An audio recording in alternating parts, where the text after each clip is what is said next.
Hi friends and family. In this video, I will be showing you how to do a COVID test at home with a at-home test kit. This one is from Pixel. I was able to follow a link and take a quick survey and then register to get this delivered to me through FedEx. The good thing is that testing places right now are taking most insurance, so the testing kit came free. So just to let you know, I did test positive at a testing site here in my local town. It was actually just a block away from me. I'll show you a clip of that video. Waiting to get tested for COVID. I've been in line for 3.5 hours and about to run out of gas. Actually, almost to where I need to be, but could still potentially be an hour away. What the line looks like. Still past that truck, all the cars that are still in line. It took me hours to get through that line.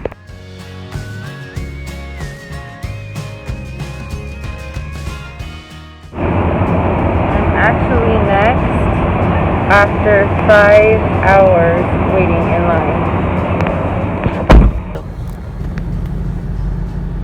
I seriously don't know why it's taking so long.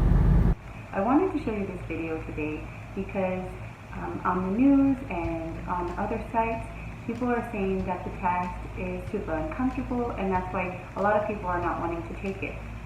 Actually, it was fine. The first test that I did at a testing site, it wasn't a long kind of Q-tip that they're showing. It was actually like a pliable little piece of plastic, maybe about that long, little piece of plastic that she stuck in.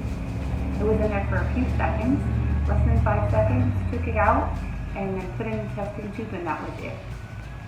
So it did feel weird, but it wasn't painful at all. It was just the weight that was crazy.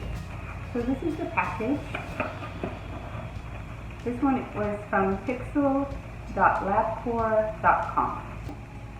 So we're going to open the package here and see what's inside.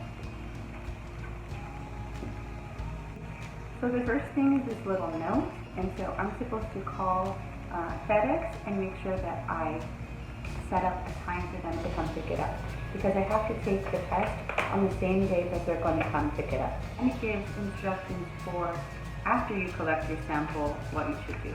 So I'm going to call FedEx and make sure that I have an appointment for tomorrow.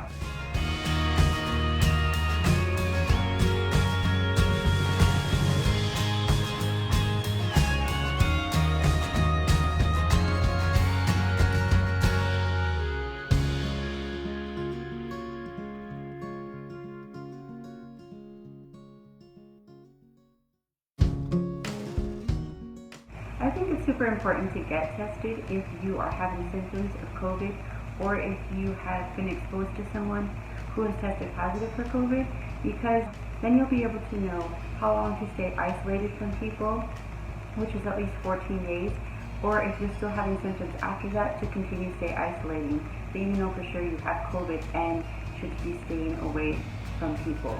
Another thing is so that you can know whether you should keep your kids from going out. So some people that have tested positive for COVID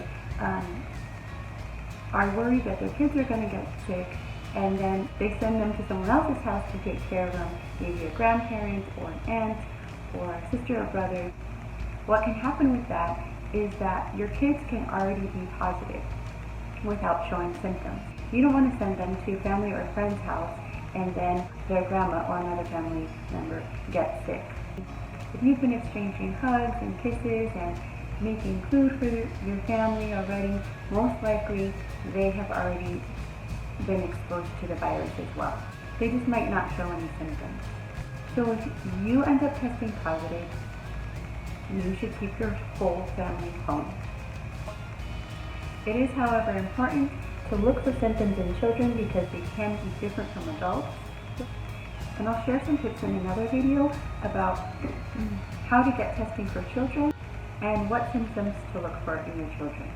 I know the testing site that I went to here in town, and also this at-home test kit was only done for 18 years and older.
So now that I'm feeling better and my symptoms are improving, I'm getting tested again. I want to make sure that I test negative before I start going to the grocery store or to visit any family members, of course while wearing my mask, because I really don't want to risk getting someone else sick. So if you have already tested positive for the coronavirus, or if you're sure that you have had the coronavirus, I would get a test to make sure that you're testing negative now. Getting tested again does not affect the positive cases because the state has a database with my name, phone number, address to be able to track the positive cases and then those that are testing for negative cases. Remember, if you're wondering about cases in your area, you can go on to a local news site, and most of them have cases by zip code. So you can put in your zip code and see how many positive cases are in your area right now.